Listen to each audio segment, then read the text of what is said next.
What got you there with What got you there with Shonda Laney? Got you there with Shonda Laney? What got you there with Shonda Laney? Got you there with Shonda Laney? What got you there with Shonda Laney? Robert Greene is the author of the New York Times bestsellers, The 48 Laws of Power, The Art of Seduction, The 33 Strategies of War, The 50th Law, and Mastery. In his newest book, The Laws of Human Nature, he turns to the most important subject of all, understanding people's drives and motivations, even when they are unconscious of them themselves. Drawing from ideas and examples of Pericles, Queen Elizabeth I, Martin Luther King Jr., and many others, Greene teaches us how to detach ourselves from our own emotions and master self-control. He shows how to develop the empathy that leads to insight, how to look beyond people's masks, and how to resist the conformity to develop your singular sense of purpose. Hey guys, I want to tell you about the brand I'm obsessed with right now. And you guys know I'm pretty obsessive about the brands I work with, especially when it comes to athletic apparel. You guys need to check out 10,000.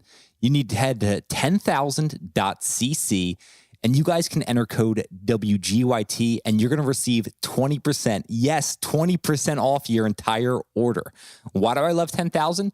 10,000 created the only training shorts you'll ever need. They do so by simplifying your options to deliver 3 premium shorts that perfectly cover all the ways you train. They have one built for versatility, another for durability, and one super lightweight, perfect for one of those runs or whatever else you do for fitness. No matter what you do, they have you covered. CrossFit, running, spin, yoga, lifting, or your weekend adventure. It doesn't matter what you do for fitness. They have a short for every way you train. They make it super simple too to find the right short. Just pick the short that's best for you, your lifestyle, personalize it with your individual needs with a custom liner and inseam options, and start getting after it. Not sure if they have the right short? No need to worry, you guys. Make a return or exchange. They offer free shipping, free exchanges, and free returns on every order. Like I said, 10,000 is my favorite brand right now. I'm wearing their apparel all the time when I'm working out. I can't recommend them enough. Head to 10,000.cc, enter code WGYT, and you've got 20% off your entire order. You guys know how much I love travel. So I think you're really going to like this next brand. That brand is Globekick. Head to globekick.com, check out what they've got going on, and you can also enter code WGYT to receive 10% off. Globekick makes your travel dreams a reality. They make it easy to discover, plan, and enjoy unforgettable adventures. And you're wondering what some of those adventures are? How about a yoga retreat in Italy? Cage diving with great whites in South Africa? Or their most recent trip was dog sledding and chasing the Northern Lights. Yes, they saw the Northern Lights. I think you guys would love checking them out. So head to globekick.com, enter code WGYT, and you've got 10% off. So it's 10 a.m. on a Monday morning. I know, Robert, you're someone who's created different routines that work well for yourself. Are there any non-negotiables that you've done so far today? What do you mean by that?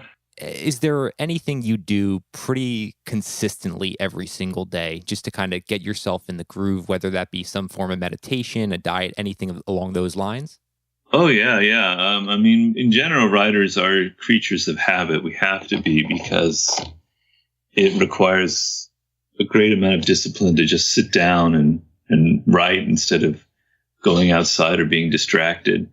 So I'm a total creature of habit. I meditate. I get up in the morning. I meditate for 35 minutes in the same position, same place, facing a window, doing pretty much the same type of meditation every morning. I have, a certain kind of diet that I'm on, and breakfasts are pretty much the same. Yeah. So I don't deviate this very much. It's actually, I probably would benefit me to occasionally break up these routines, but I find rituals and routines very soothing to me. So you mentioned you don't deviate from this often.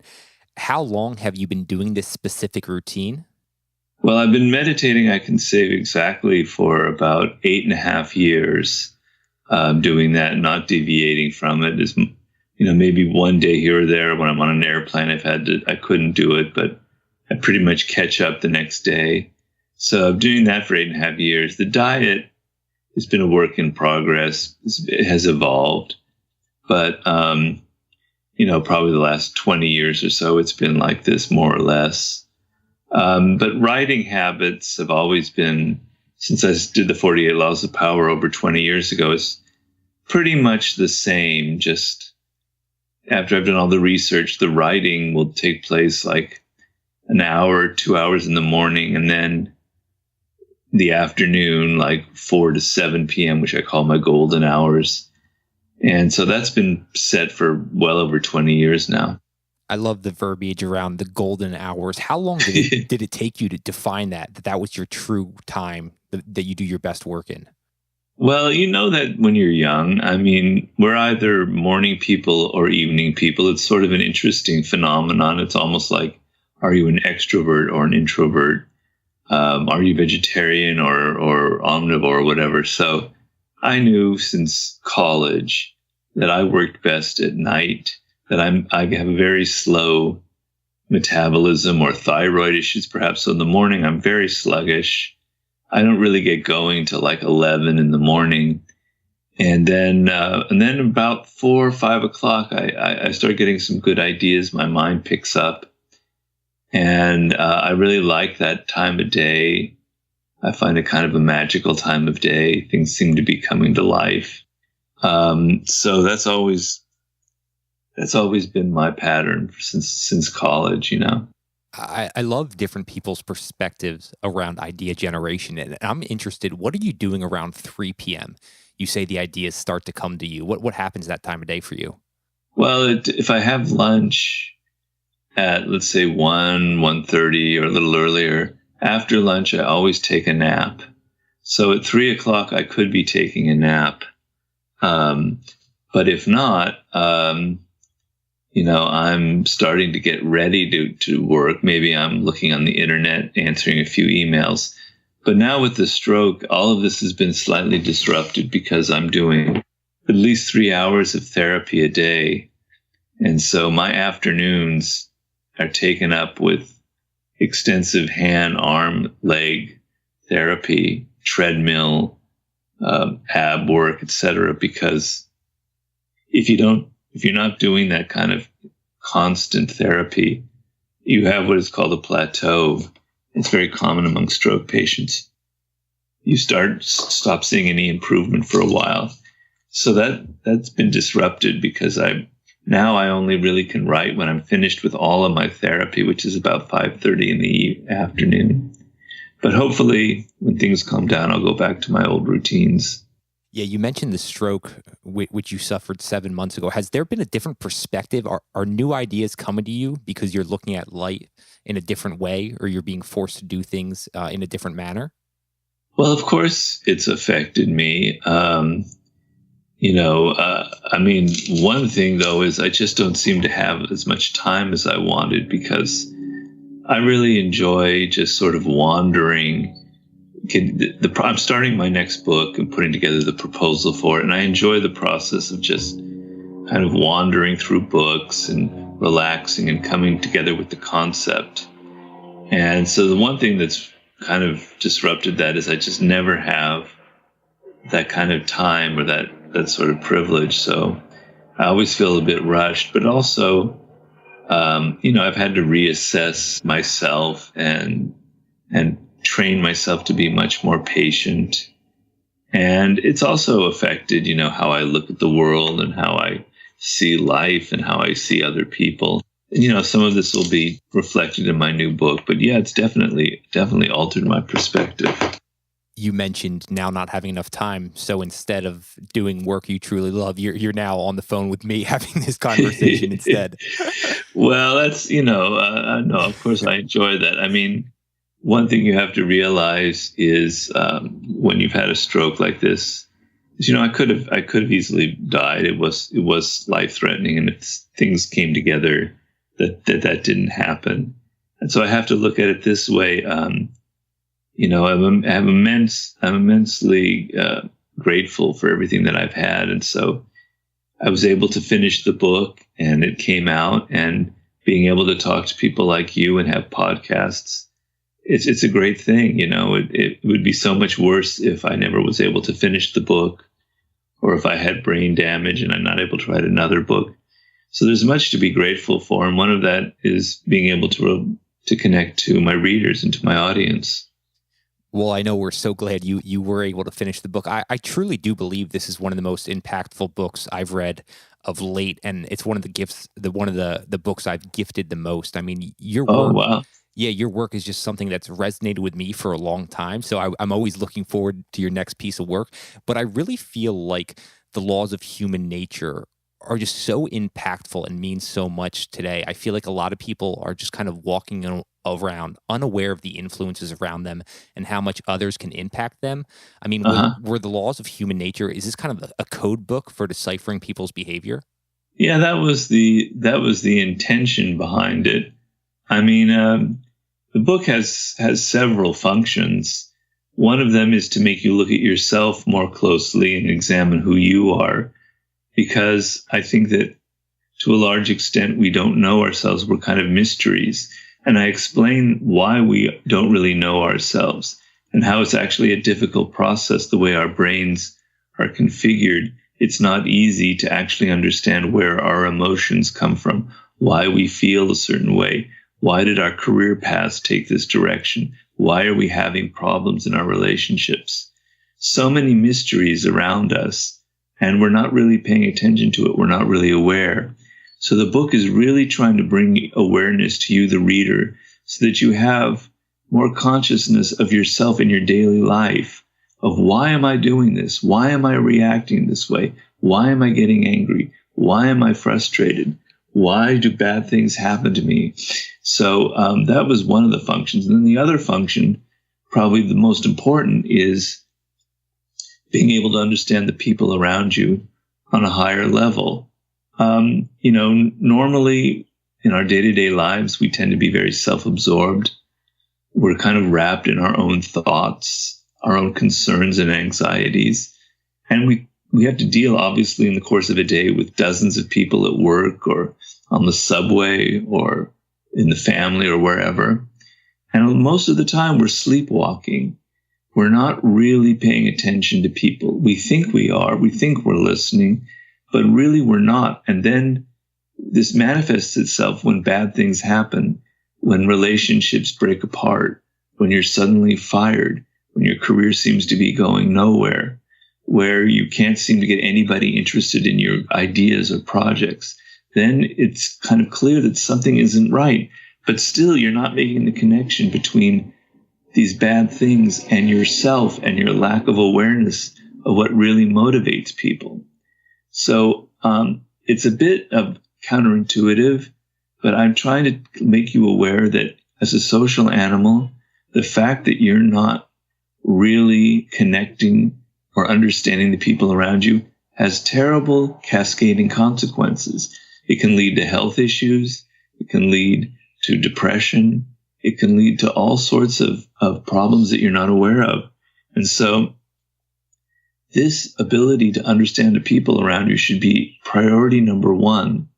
And instead of spending so much time on your phone or on the internet, immersed in trivia or learning all kinds of facts that aren't important to you, the most important thing in your life are the people around you.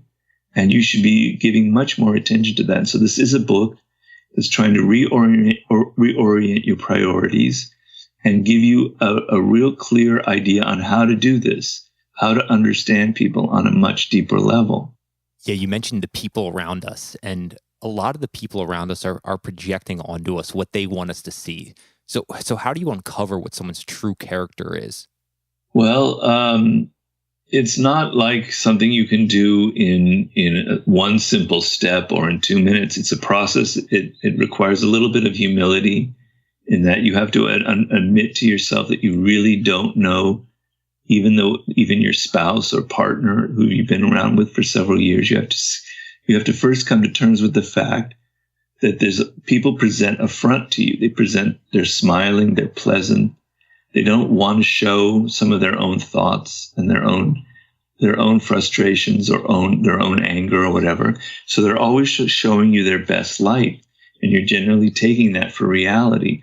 So you first have to come to terms with the fact that maybe you don't really know these people that you're dealing with the way you think you do. And from that, you can then begin to piece together the pieces of the puzzle. And the puzzle is that I talk about people have a character, and their character is something that's deep, deep, deep in their core. The word character comes from the ancient Greek meaning to carve. So character is something that's carved very deeply into a person. And it stems from their DNA, their genetics, things they can't control. It stems from their early experience with their parents and how they were raised, their siblings and early relationships with teachers, etc. And it's something that causes people to constantly repeat the same patterns of behavior. If you look around at the people you know, they may proclaim that they want to change or that they're always looking to improve themselves, but you notice that they tend to fall into patterns. They tend to repeat the same thing over and over again. They tend to fall in love with the same types of people. They seem to have the same kinds of problems in their work. And that's because they have this character that is sort of governing them, that is determining what they do, and they're not in control of it, and they're not aware of it.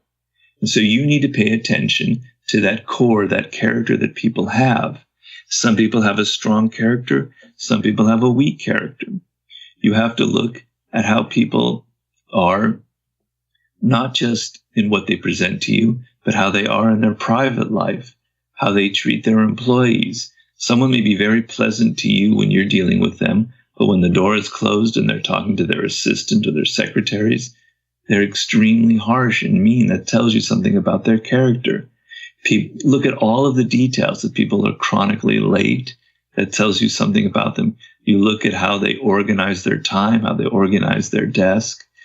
You look at, just simple things about how they are when they play a game. Are they really competitive? Do they hate to lose? You look at how they handle stress.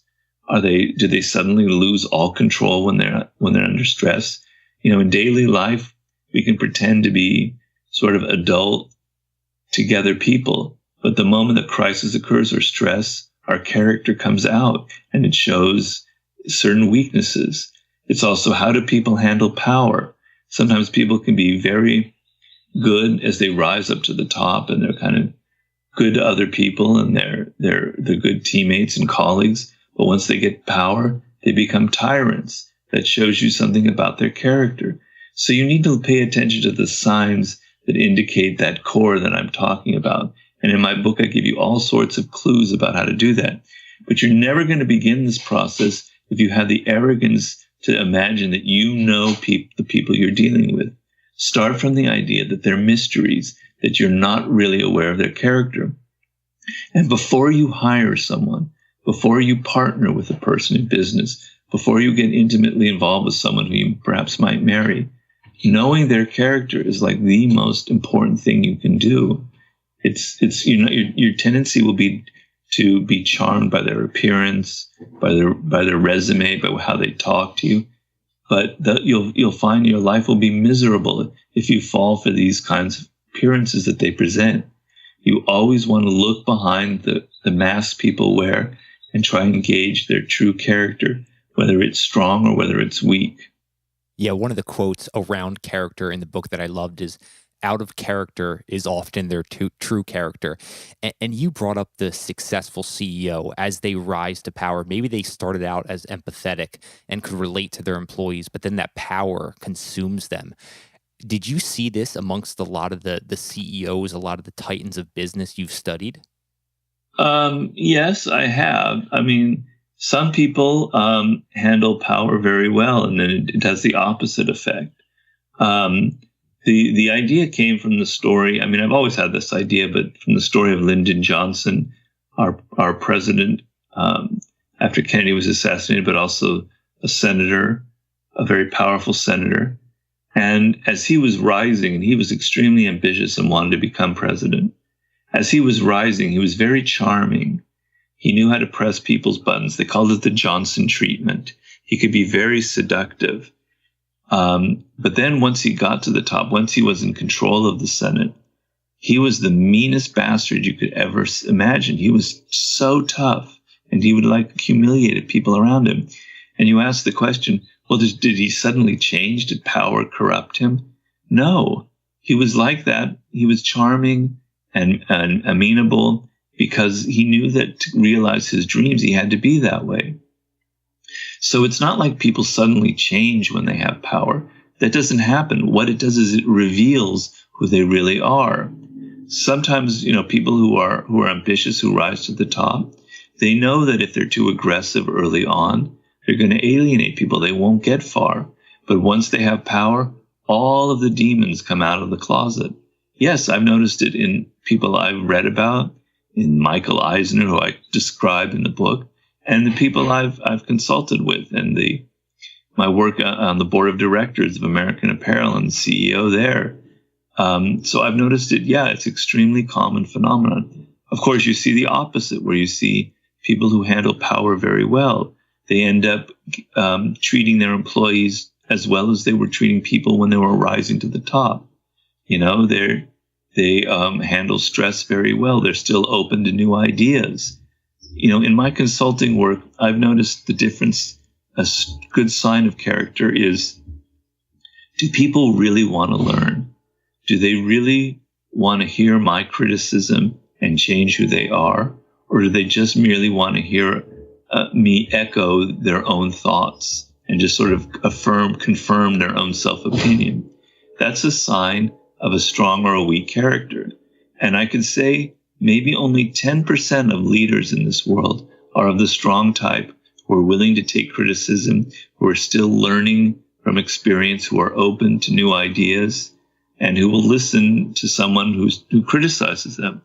It's rarer. It's more usual that people are arrogant, and that power has this effect where they think that they're godlike and that everything they think or do is destined for success. So yeah, it's extremely common phenomenon. You mentioned the 10% who are willing to embrace that and to change. Have you seen that once they change and they embrace that power in a positive way, that they actually become much better CEOs? Well, as I said, power doesn't change you. It simply reveals who you are. So those people who were like that early on, and it wasn't fake, they really are inquisitive. They really do want to learn. Their main goal is to actually make something good in the world. You can't really know that about their character until they have power, until it comes out. So you take someone like Johnson. On the way up, he was very attentive to people. He was listening. He was open to new ideas. But once he had power, all of that shut off. And so that shows that this was merely a means for him to get to the top. And his real character, he was hiding. So you don't really know until people have positions of power and they have stress and the stresses that come with power. Because as I said, stress will also reveal your character. And you think you might have stress in your life right now, but try running a $50 million business or $100 million business, or try leading some team or being a coach of some team. The stress of being on the top, the stresses are immense. And under that pressure, you will crack. The facade that you present will crack, and you will reveal who you are. So those people who maintain their presence of mind, their composure, who are able to keep to a strategic line that they decided upon, who aren't always getting emotional and reacting to what people are saying or doing, and who can learn from experience. Yeah, we see that once they get to power, it reveals itself. So I don't think people change necessarily. They just sort of reveal what's been hidden for so long. No, that makes perfect sense. And you mentioned stress. I'm sure the role that you have producing these great books must come with a great deal of stress. You've consulted with many great business people. Is there anything you've seen them do to combat stress? You can't really combat stress. I mean, trying to combat stress is a problem. Stress is not a bad thing. Stress is a good thing. It causes the adrenaline to flow, which makes the mind concentrate and focus. Trying to repress the stress that is occurring will only make it worse in the end. You have to kind of embrace that, and you have to be willing to accept that you're going to lose some control and that there's going to be some chaos, and that you're going to maintain your composure and your presence of mind. So I'd say that the thing that I wrote the most relevant on this subject is in my book, The 33 Strategies of War. And there's nothing more stressful than being a general on a battlefield where bullets are flying, and to see someone like a Napoleon or an Admiral Lord Nelson in the British Naval Admiralty, and the incredible presence of mind they maintain under stress. And I describe how you can do that, how you maintain your presence of mind, how you learn to balance the emotional reactions that you normally have in these moments and not take them too seriously, and create some distance from yourself and from the moment.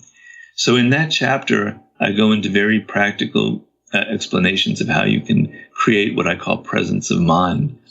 But the idea that stress is bad is a really, really negative concept in our culture, and causes all kinds of problems. I have tremendous stress in writing a book, but if I didn't have stress, I wouldn't write them. I wouldn't achieve that. I wouldn't be here talking to you. I would have settled for something very easy, for some 100-page book that's kind of simple and easy, so my life could be easy, so I could have no stress, on and on and on. People are too weak. They're too much like tissue paper. Stress is good for you. It makes you stronger. It teaches you how to manage your anxiety. It teaches you how to prioritize. So I would never tell people how you can get rid of stress. You want more stress. You just want to be able to handle it better is what you want. Yeah, people do need to toughen up. I think we've seen that occurring a lot recently. You bring up some great generals. Obviously, you were talking about Lyndon B. Johnson. One of the things I love about your work is how you're able to tie in stories throughout history as great examples of what you're discussing. So with the book, The Laws of Human Nature, where did the idea and this format come from for you? The format that I've had in all of my books? Yeah, like how did that initially come to be, that this is how you were going to present what you've learned? Well, it started with the 48 Laws of Power, which I began in 1996, more or less. And, it was just sort of an organic process. It wasn't like a simple eureka moment where I go, aha, this is the form of my book. Basically, I'd done a lot of research of ideas about power, and I came up with sort of themes that turned into the 48 chapters of the book. And I had read a lot of stories and things from history. And I'm not somebody, when I'm reading a book, sometimes my attention wanders if it's too dry, if it's too analytical. I've always liked fiction. I've always liked stories. I think stories, if they're told well, can often tell you more about a situation than any kind of analytical discussion about it. So the idea in any kind of great book, the moment they start telling you an anecdote or a story to illustrate it, you go, wow, I can understand it on a deeper level. So I decided to incorporate stories early on as a kind of a strategy, because I want readers to go into my book. And sometimes, people read the first chapter and they go, and they leave it. I wanted to seduce you into reading my book over and over and over again. And so I tell stories, I entertain you, I create some suspense. You're reading a story about someone, you don't know why Robert is narrating the story. And then when I interpret it later on, I explain to you why. And so I wanted to have my chapters not linear, not where you're having to read 30 pages about one thing, but where I break it up into a story and interpretation, then some theory, then some bullet points about examples of what I'm talking about, then the reversal that I always put in the chapters. So it's entertaining and fun, and you're never sitting there kind of wandering around through 30 pages and getting a headache. I hate books like that myself, so I wanted to avoid readers ever having that experience. Yeah, no, and I learned so much even about the people you brought up, someone such as Coco Chanel, who I've never done any research in, but it's almost a short biography on the people you bring up. So I really do appreciate that. You mentioned reading some fiction. Any fiction you've gone to throughout the years you recommend? Well, yeah, I'm there's hundreds of books that have big influence on me. A lot of 19th century novels. My favorite novelist probably is Dostoevsky. I think he's just one of the greatest writers that ever lived. His novels, my favorite is The Possessed, which is absolutely incredible, but also Crime and Punishment. Almost everything he wrote is absolutely brilliant. And then, of course, I love Flaubert and Madame Bovary and The Sentimental Education. I love Stendhal. Then there are modern novelists. I mean 20th century, not contemporary. People like Proust or Thomas Mann, or even Ralph Ellison and Richard Wright, more contemporary writers. So there are lots of novelists. I mean, I could go on for hours and I'd have to think more deeply about it. But fiction has always been something I've loved. And I maintain I incorporated that in the laws of human nature because, psychologists can be brilliant when they analyze humans, but some of the most perceptive people that have ever lived are writers, are novelists, because their whole life is about bringing to life certain characters, and they have to get inside the skin. So a man who writes about a woman or a woman who writes about a man has to try and understand male or female psychology, has to understand the person they're writing about. So they develop this empathetic muscle of understanding people, and they become some of the most keen psychologists. So that's why I included a lot of fiction writers in the laws of human nature. A lot of the people who are interested in your work, it's regards to leadership, and you've studied great leaders. And I'm curious, when you think of great leaders and the different levers they pull for motivating and influencing people, are there any key attributes you think a great leader needs to have? Well, we're generalizing, so it depends on what you're leading. Are you leading an army? Are you leading a vast bureaucracy? Are you leading a little startup of 5 people? These are different circumstances. In some places, you need to be a lot tougher and harder and play the harder game. In some places, you need to be a lot softer. But we can make a few generalizations, and I have a chapter in the Laws of Human Nature on the concept of what I call authority. And what I mean by that is, normally we humans are a bit rebellious. We don't really believe that someone is a good leader until they prove it to us. We're always a bit skeptical and cynical. And the moment people make a mistake or a leader makes a mistake, we go, aha, he or she, they're not really as good as we thought. And so leaders are in a position where they have to make people want to follow their lead, to be interested in, without having to yell at them, without having to scream at them. Because if you yell and scream and push people, you only create great resentment, and it's going to cost you in the end.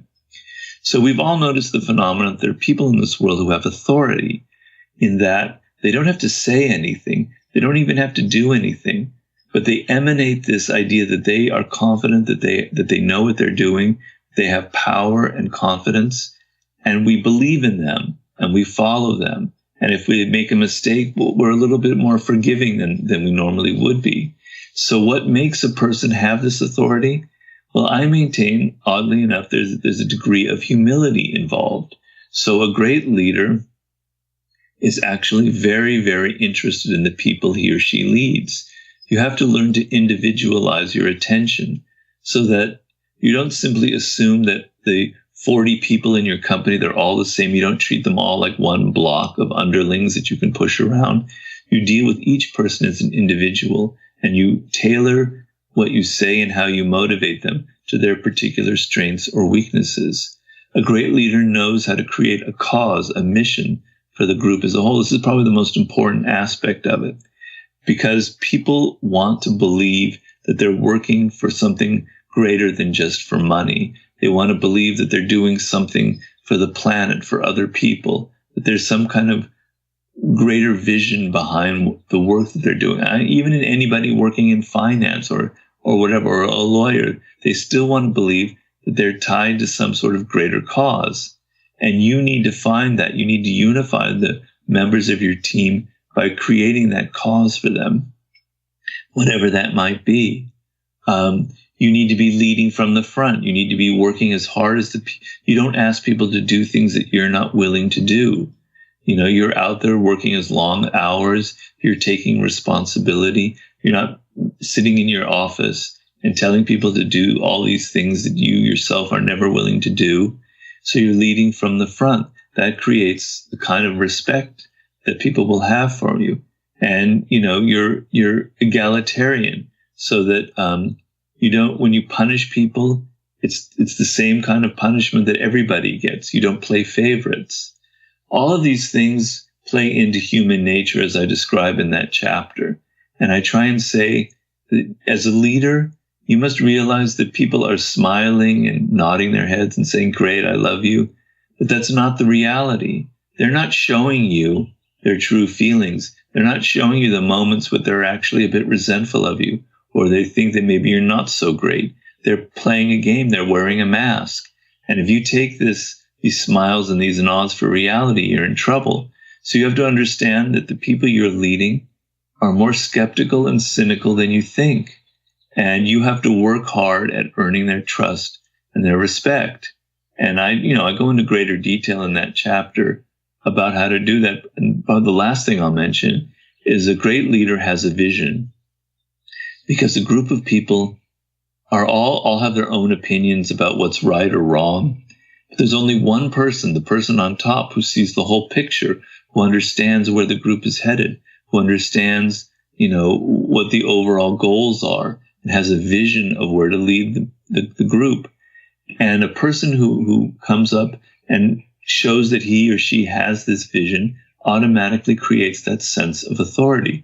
But if a leader is kind of just reacting every day to the news cycle, if some people come in and say, "Here's a great idea," and he or she goes, "Oh yeah, that's great. Let's change our plan and do that," that diminishes the level of authority. That people lose respect. But someone who's almost like a prophet, like Moses or something, who says, "This is where we're headed. This is where the company is. This is what we're doing 5 years from now," creates in humans a very powerful response. So to be a great leader, you have to really understand human nature and what really motivates the people that you're leading. Yeah, when you bring up vision, I can't help but think about momentum. And Sun Tzu has a great quote: "When an army has the force of momentum, even the timid become brave. When it loses the force of momentum, even the brave become timid." Is this sort of along the lines of what you're referring to with this group feeling and vision? Well, yes, that's certainly part of it. That's an idea that I used in the war book once again, called the death ground strategy, where you build a sense of urgency and desperation in the people you're leading. By it's either we succeed in this battle or we fail and we die. It's the idea that when Cortez arrived in Mexico, and it was his 400 men against the 5 million men of the Aztecs, what did he do? He burned the ships so that the soldiers couldn't return to Cuba from where they came from. So they had no idea. You could never feel like, oh, at any moment we can just escape and go home, because that would diminish their intensity, their focus. He burned the ships. So look, there's no going back.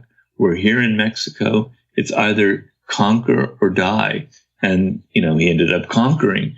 So it's a powerful motivation device that I explain I want you to use in your own life. And I explain how to do that in chapter 4 of the 33 strategies of war. But great leaders, that's just one arrow in their quiver. And that's a motivation device of creating a sense of urgency in the people that you lead. But there are many others that I discussed. That's one important aspect, yeah. You just brought up that it was located in chapter 4 in the 33 strategies. Do you have every one of your books not memorized, but know specifically what chapter pieces are in? Probably most of them. I mean, you could test me if you want. Try me here. I'll take your word for it. I'm just, I guess, appreciative of that. And I'm wondering how that comes to be around the idea of tediousness of greatness.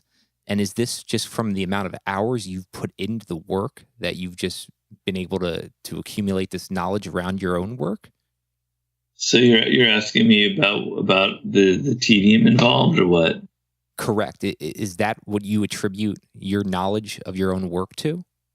Well, it's my knowledge is a function of, the over 50 years of being alive, getting near 60, and it's hard to put my finger in the river and say where it starts, because I had a lot of experience prior to writing books, observing people, reading other material, and absorbing. And then now for the books that I write now, I read hundreds and hundreds of books, and I've dealt consulting, and so as I'm writing the books, I'm learning myself, and then I'm applying what I learn in my own life. So it's kind of a convergence of my research, my experience with people, and my putting into practice some of the ideas that I'm writing about, and all of that enriching itself and kind of creating a self-fulfilling dynamic where my knowledge increases. But yeah, there's a lot of tedium involved in that, a lot of detail and a lot of boring work, particularly in the research area. But the research is actually a lot of fun for me. The writing is what can get kind of a grind. But when I'm researching, I'm like having a high, because it's so exciting for me to be learning new things and to getting a new idea. If I have an idea during a day, an idea that excites me and seems original, that's like a great experience for me. So the tedium is more in trying to actually write the book. But, as I say in Mastery, my 5th book, tedium is a good thing. If you can't handle tedium and practice and drills and training, then you're going to have a hard life. Something I would love to dive deep on is, you mentioned during the research process, you almost experience this high when you have a new idea. What does your research process actually look like? And then when you do develop this idea, how do you expand upon it? My research process is quite simple. I go through hundreds of books to write a book. I think for This Laws of Human Nature, I read well over 300. But it starts out slowly. I have ideas about where to start and certain writers, and I read them, and then that links in a chain to other writers, other books, and it kind of grows organically and gains momentum. And as I'm reading a book, I'm taking notes in the margins, someone like some quote of Nietzsche, and I go, wow, that really makes me think differently. That puts a new angle on it. And I make a note in the column, in the margin, about that. And then if it sparks an idea for my book, I write that down. I'm taking note cards. As people probably know, my process is I research a book, I read it, and then maybe a month later I go back to it, and I take all of my underlining and notes inside and put them on cards. And each card is labeled as to like a theme or a category. And then I take these cards and I organize them into themes. So when I say I have an idea, of course, it's never really original, because they're sparked by something I've read. It might be that I'm in the shower and I suddenly go, wow, wait, this is an idea that I never thought of. And so, maybe there are some things that are slightly original, but really most things are sparked by what other people have thought. That's how human progress, and that's how ideas evolve. So I never want to lose things, because the ability to take 300 or 400 books, lots of material, and write one book out of it requires a lot of organization, because it could get very chaotic. And if the reader has the feeling that Robert doesn't really know what he's doing, he's kind of losing himself, he's kind of wandering, or there's too much material, I don't want the reader to think about that. I want the reader to think Robert is on top of all of this. He has organized it.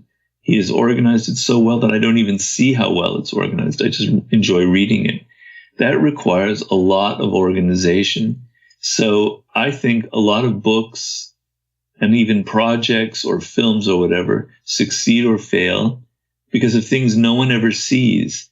It has to do with the level of organization and structure that the creator puts into the project. And a lot of people are bored by organizing material, by structuring their screenplay, by coming up with a detailed business plan. But I want you to think of that as being probably one of the most creative aspects of any kind of work. That's where something will either sink or swim, is how well you've organized your thoughts. Do you have a specific example? You mentioned the note cards. So what do you do specifically to keep that so organized with that amount of information that you've consumed to be able to articulate it clearly on the paper for your readers? Well, if I'm reading a biography, let's say I read about Pericles, the great Athenian statesman. He's the protagonist of the first chapter in The Laws of Human Nature. It's a 300-page book. I'm underlining it. I'm seeing exciting things. I love reading about ancient Greece, by the way. And so then I go back and put that on cards, and I notice there are themes here. One of the main themes is how rational he was and how he was able to maintain his own composure under great amounts of stress, as we discussed earlier. So I have a card about his rationality, which ended up being a chapter in the book. In other areas, it was about how he motivated the Athenians to want to follow him. So there was great stuff about authority. He was a master motivator. So each little bit of interesting anecdote or salient feature that shows me Pericles' character and who he is, I create a card for. And I'm looking to bring these characters to life. So how I attack a biography is different than how I attack a work by a psychologist or neuroscientist. When I'm reading a biography, my goal is to figure out what makes this person tick and how I can bring him or her to life for the reader, to get inside, to bring the living Pericles before you so you can see him in action and make him very human. Because it's about a book about human nature, and I have to make these people come to life like any fiction writer. When I'm reading something by a neuroscientist, I'm trying to figure out, what does this say about who we are? What is this? The fact that the emotional part of the brain is processed in a very different part than our logic and our reasoning powers in the frontal cortex, that these two parts of the brain aren't connected. Well, all sorts of neuroscientists have written great things about that and about what that says about us, but I wanted to bring that into the context of something a little broader about what it says about human nature and how it is that we don't really know ourselves. So each book I treat differently depending on what I'm trying to get out of it. But in all cases, I'm looking for little nuggets, for things that make my eyes open wide and go, wow, that's interesting. Readers are going to really love that. Wow, I never thought of that. If I can have enough moments like that in a book, then it's a success. And I gauge a book by how many cards it generates. If a book is 800 pages and it generates 3 cards, that means I hated it. If it's a 300-page book and it generated 40 cards, that means it was absolutely brilliant. And there I have examples of that. Have you ever published any of your cards or your notes? Well, I know people have taken pictures of them, and I know Ryan Holiday, who probably people out there are familiar with. He's used my same system, and he took pictures of them, and I think he posted pictures of them, but it's really quite boring, except it's colorful because it's all color coordinated. But if you come to my office and you see it, you probably think Robert Greene is a madman. If he wasn't writing books, he would be like schizophrenic and in a mental institution, writing all of these, his little scrawly handwriting on thousands of note cards. He's insane. Why doesn't he use a computer? But fortunately, I'm successful enough that I'm not locked up. But that probably would have been my fate if I hadn't written these books. Yeah, I'm not sure if talking about this is boring for you, but you mentioned when you're doing your research, your eyes will light up. And mine are right now because I'm truly fascinated by your process. You mentioned ancient Greek history. Are there any books around ancient Greek history you would highly recommend? Oh, dear. Yeah, hundreds of them. There was the book that I read for this one. I forget the exact title. It's something about the irrational in ancient Greek thought or something to that effect, which is a great book. I use that quite a bit. I forget the name of the writer. It's in the bibliography. There's, obviously reading the source material itself, like Thucydides. Thucydides is probably one of my favorite Greek writers. He brings ancient Greek to life, and he had stuff about Pericles. And when I studied ancient Greek in college, I loved reading Lysias, who was a lawyer. And it's really kind of boring. But if you read it's just lawsuits in ancient Greece and Lysias's arguments for his clients. But boy, does it teach you about daily life in ancient Greece. I love reading books that teach you about the daily life, how people actually lived. I have biographies of Alcibiades here. It's in French. It's on my bookshelf that I really enjoy. There are all sorts of great books about ancient Greece. I could go on and on and on. Yeah, no, I just wanted to see what comes front of mind for you around that subject. It's one I'm interested in, so I appreciate you opening up and sharing that. A few minutes ago, you mentioned Ryan Holiday, and he's someone who essentially was an apprentice under you. And I feel like we don't see apprenticeship enough these days. Do you have a similar feeling around that? Well, yeah. I mean, it's a concept that comes from medieval times where we humans actually worked with our hands as opposed to now. And to learn a craft required that someone apprenticed with a master and watched him and followed his movements and spent 7 years as an apprentice, and then was given a certificate or initiated into the stage of being a journeyman. And then after 15 years or so was then considered a master at the craft, on and on. It's a deeply, it plays into something in human nature in that it often takes 7-10 years to learn something, the old 10,000 hours rule. And it plays into the fact that we learn better when we're actually engaging with a person in the flesh as opposed to virtually, where we're actually following them, where we're absorbing their physical energy, where we're seeing how they operate in person.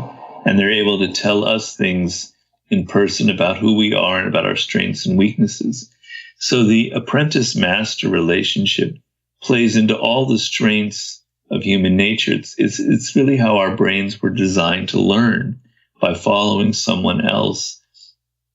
And I maintain it's the quickest way to mastering something, because the person who's instructing you has a lot of experience, and they can show you what you need to focus on, what you need to avoid.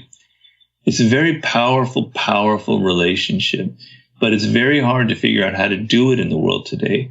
So if you're somebody who wants to get into business or some creative field, how do I find a master to teach me this? How can I become an apprentice? It's not easy because our culture doesn't make it easy. And in my book, Mastery, which I would, advise readers to look at, I have a chapter on apprenticeship and on a chapter on how to find a mentor in this world. It's like you get to choose your second parent. It's a person who will actually be kind of like a parent figure for you, and you need to make a really good choice about that. And it's not easy to find a mentor in this world, but it's extremely worth trying the process.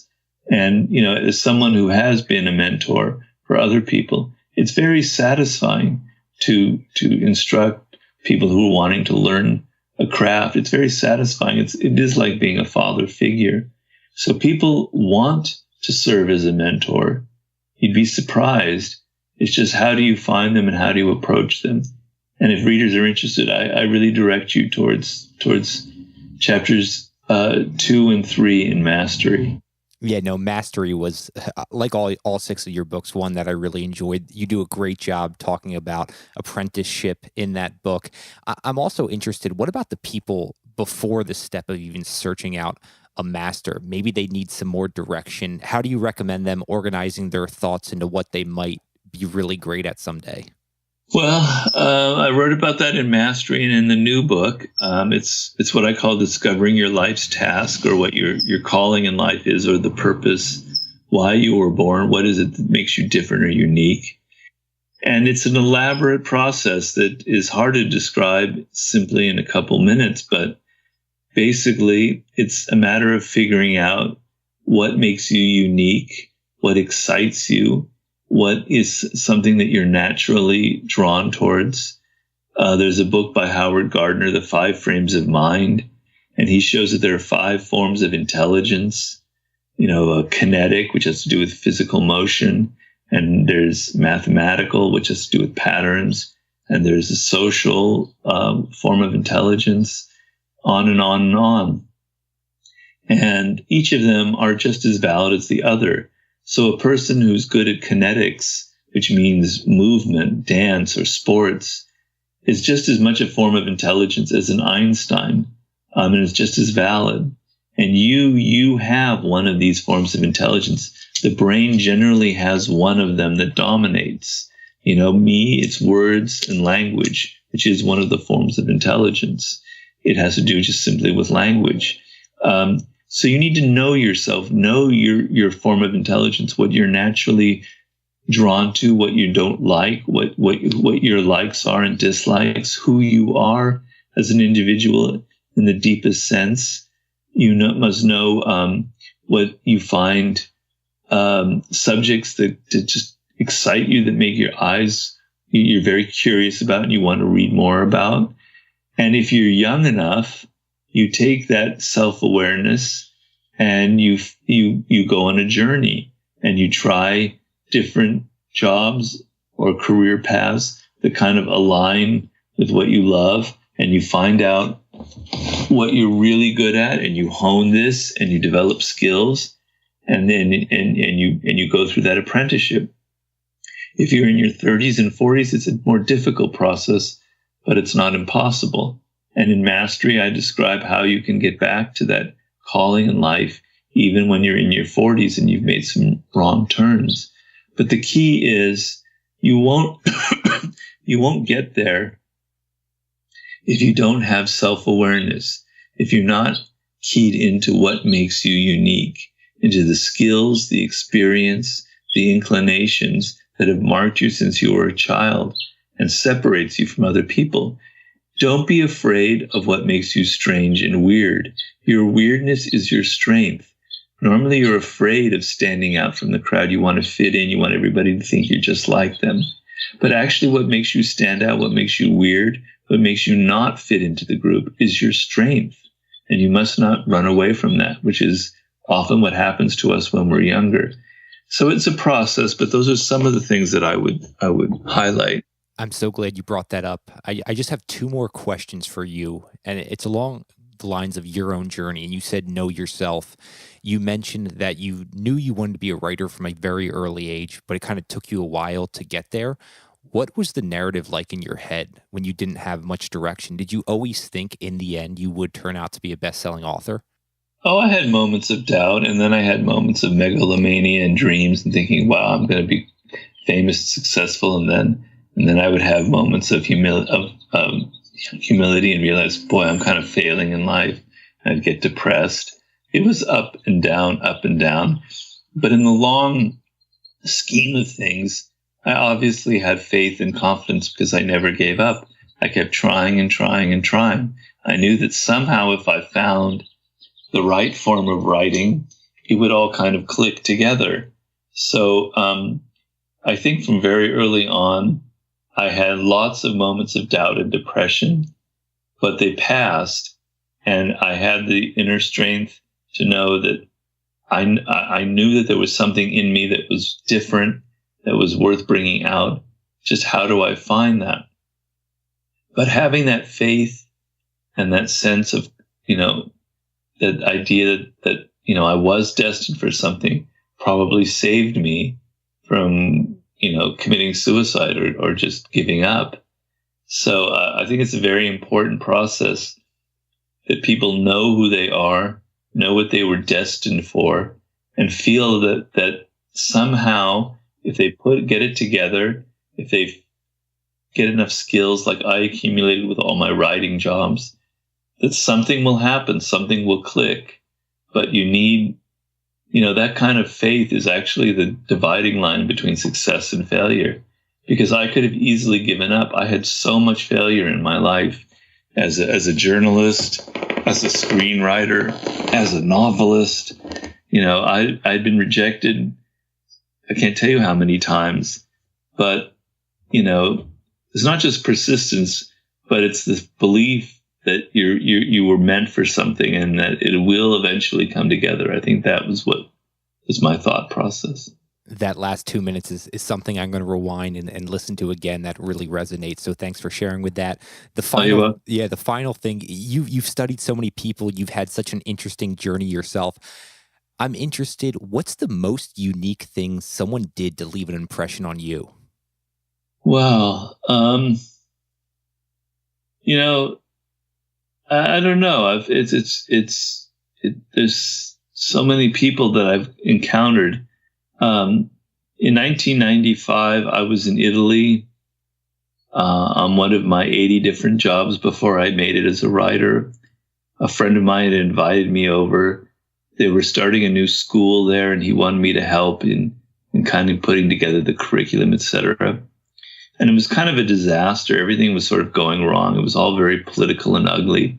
Even though we were in Italy, and Italy is beautiful, and I was still having a great time. And there was a man there named Joost Elfers, who was a book packager, who was an older man, and he and I kind of got along. I really enjoyed talking to him. And one day we were walking in Venice, Italy, and he said, "Robert, do you have any ideas for books?" And I sort of improvised what ended up turning into the 48 Laws of Power. And his eyes lit up, and he goes, I could tell. So I gave him some other book ideas, and he wasn't so excited. But he got really excited about this. And he did something that, is pretty damn unique. I don't know anybody else that can say that. He said, if I write the treatment and he likes it, he will pay me to live. He'll give me a very handsome monthly salary to write the book. And, wow, that's, it seems generous, but in the end, of course, the money he paid me was subtracted from the advance we got.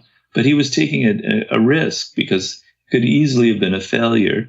And here he was just subsidizing someone who would never get it together. But he took a gamble. He showed amazing faith in me and belief. And, money at that point was a terrible issue for me because I could never take time off to do anything creative because I always had to earn money to just pay my bills. And here he was saying, I'll be like your Medici. I will pay you to live comfortably while you write the book, and we'll see what happens from there.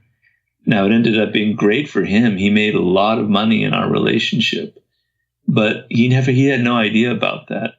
And so that confidence he had in me had a very powerful effect on what ended up happening. And I don't think anyone has ever done, at least up till then, nobody had ever done that for me. My life had been kind of hard. So that stands out as probably one of the most unique things anyone has ever done. I mean, there are others, but that would definitely indicate that one. Well, that belief in you led to the 48 Laws of Power, the Art of Seduction, the 33 Strategies of War, the 50th Law, which you did with 50 Cent, Mastery, and then your newest book, The Laws of Human Nature. You mentioned you're already working on another book. Are you able to give us an idea of what that might be about? Well, it's hard to describe. It's, each of my books tend to come out of a chapter of a previous book. And this one is probably chapter 18, which has to do with death and mortality, which is something I've had to face. But I'm trying to open up people's minds to an experience that I call the Sublime, which is thoughts and experiences. What's going on here? I'm sorry. Somebody at my door? Oh, anyway, I'm trying to open people's minds. Excuse me here. I think people are missing a sense almost sort of a sense of religion without God. Like, what is greater than us? What draws us outside of ourselves? So in mastery or in writing a book, I describe that feeling that you have when you create something. You feel almost like you've become another person, that something has come out of you that you didn't even realize where it came from. And these moments when you're drawn outside of yourself, whether you're connecting to the people around you, or you're connecting deeply to your book, or you're connecting deeply to life, and you're not so self-absorbed, I think are extremely powerful moments. And I call them the sublime. Abraham Maslow called them peak experiences. And once you have them, they change your life. They change how you think, how you feel, and they excite you and motivate you. And you want to have them over and over and over again. And I believe people are trapped too much in the banality of their lives, in the day-to-day survival mode, and in what the media presents. And they're not having these sort of larger thoughts about the awesomeness of life and sort of how we were when we were children, when everything sort of struck us as strange and marvelous. So this is a strange book. It's different, but it's sort of trying to spark your own creativity and your own sense of wonder and bring back some of that childhood intensity. And it's actually a very practical book on how to realize this in your everyday life. But it's what I call the sublime, and I'm going to explain it in very practical terms, even in terms of neuroscience and what happens to the brain when we have these experiences. Because I believe we live in times where there's so much around us that is truly sublime, particularly things that we're learning through science and technology, but we're just not allowing that to be part of our daily life, our daily experience. So that's sort of the book that I'm working on now. Well, you certainly sparked my interest with that. I can't wait to see that. Knowing your work and the amount of time it takes, I'm sure we've got a couple of years before we get to see that, though. Yeah. Robert Greene, your work's something I've enjoyed throughout the years. Where can the listeners who are unfamiliar with you, where can they find out more? Where can they pick up your stuff? Well, my original website is still where you get the most information. It's Power, Seduction, and War. The and is spelled out. PowerSeductionAndWar.com. And from there, you will get links to the 50th Law, to Mastery, and to the new book, and to all my platforms, Instagram and Twitter, etc. Well, Robert Greene, I can't thank you enough for joining us on What Got You There. Thank you so much for having me, Sean. I really enjoyed it. Hey guys, I want to tell you about the brand I'm obsessed with right now. And you guys know I'm pretty obsessive about the brands I work with, especially when it comes to athletic apparel. You guys need to check out 10,000. You need to head to 10,000.cc, and you guys can enter code WGYT, and you're going to receive 20%. Yes, 20% off your entire order. Why do I love 10,000? 10,000 created the only training shorts you'll ever need. They do so by simplifying your options to deliver 3 premium shorts that perfectly cover all the ways you train. They have one built for versatility, another for durability, and one super lightweight, perfect for one of those runs or whatever else you do for fitness. No matter what you do, they have you covered. CrossFit, running, spin, yoga, lifting, or your weekend adventure. It doesn't matter what you do for fitness. They have a short for every way you train. They make it super simple, too, to find the right short. Just pick the short that's best for you, your lifestyle, personalize it with your individual needs with a custom liner and inseam options, and start getting after it. Not sure if they have the right short? No need to worry, you guys. Make a return or exchange. They offer free shipping, free exchanges, and free returns on every order. Like I said, 10,000 is my favorite brand right now. I am wearing their apparel all the time when I'm working out. I can't recommend them enough. Head to 10,000.cc, enter code WGYT, and you've got 20% off your entire order. You guys know how much I love travel. So I think you're really going to like this next brand. That brand is Globekick. Head to globekick.com, check out what they've got going on, and you can also enter code WGYT to receive 10% off. Globekick makes your travel dreams a reality. They make it easy to discover, plan, and enjoy unforgettable adventures. And you're wondering what some of those adventures are? How about a yoga retreat in Italy? cage diving with great whites in South Africa, or their most recent trip was dog sledding and chasing the Northern Lights. Yes, they saw the Northern Lights. I think you guys would love checking them out. So head to globekick.com, enter code WGYT, and you've got 10% off. What got you there with Sean Delaney? What got you there with Sean Delaney? What got you there with Sean Delaney? What got you there with got you? Thanks for listening to another episode of What Got You There. If you enjoyed today's episode, please leave us a review on iTunes and also share with your friends. Thanks so much. Looking forward to talking with you next time. If you want to stay up to date on all things I'm working on behind the scenes and everything we've got going on at What Got You There, head over to whatgotyouthere.com. You'll also be able to see more on podcast guests and what they're doing. Thanks to Justin Great for providing us the intro and outro song. If you like his music and want to find out more about what he's working on, head over to justingreat.com.